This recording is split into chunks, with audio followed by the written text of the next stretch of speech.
Hello दोस्तों, आज हम बात करेंगे आगिया सोफिया की।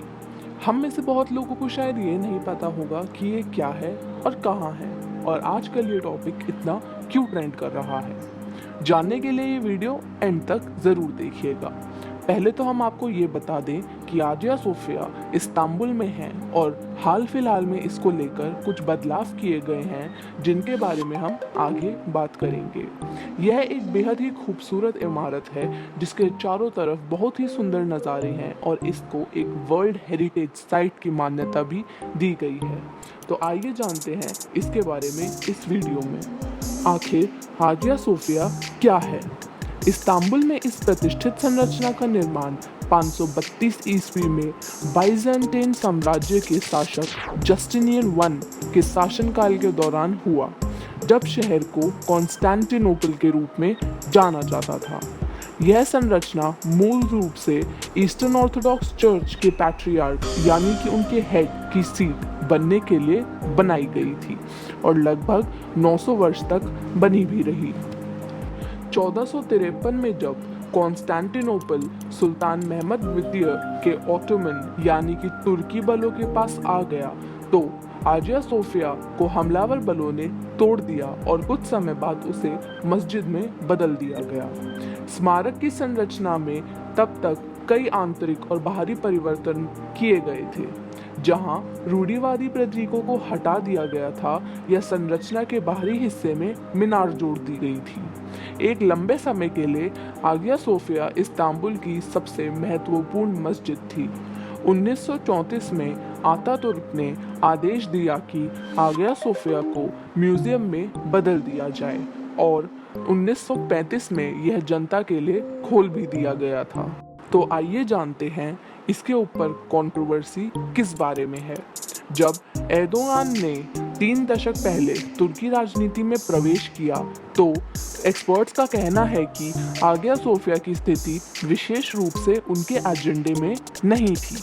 इसके विपरीत उन्होंने एक बार मस्जिद को बदलने के लिए कॉल पर आपत्ति भी जताई थी, लेकिन इस्तांबुल में नगरपालिका चुनावों के दौरान 2019 में जब उनकी बयानबाजी बदल गई कि वह हार गए। एर्दोगान ने जब आगिया सोफिया को परिवर्तित करने का विषय उठाया तो उनका अगला उदाहरण अमेरिकी राष्ट्रपति डोनाल्ड ट्रंप के द्वारा यरूशलेम को इजराइल की राजधानी के रूप में मान्यता देने के साथ आया।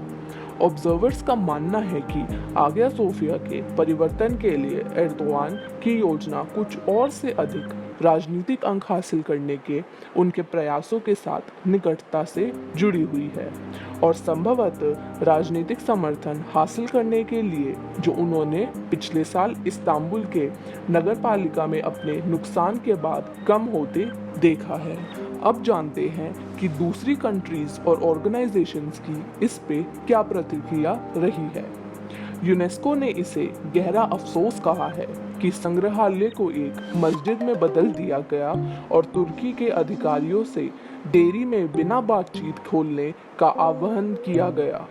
संगठन में तुर्की से बिना चर्चा के अपनी स्थिति नहीं बदलने का आग्रह किया। कल्चर मिनिस्टर लीना मेंडोनी ने कहा कि यह सभ्य दुनिया के लिए एक खुला उपसावा है।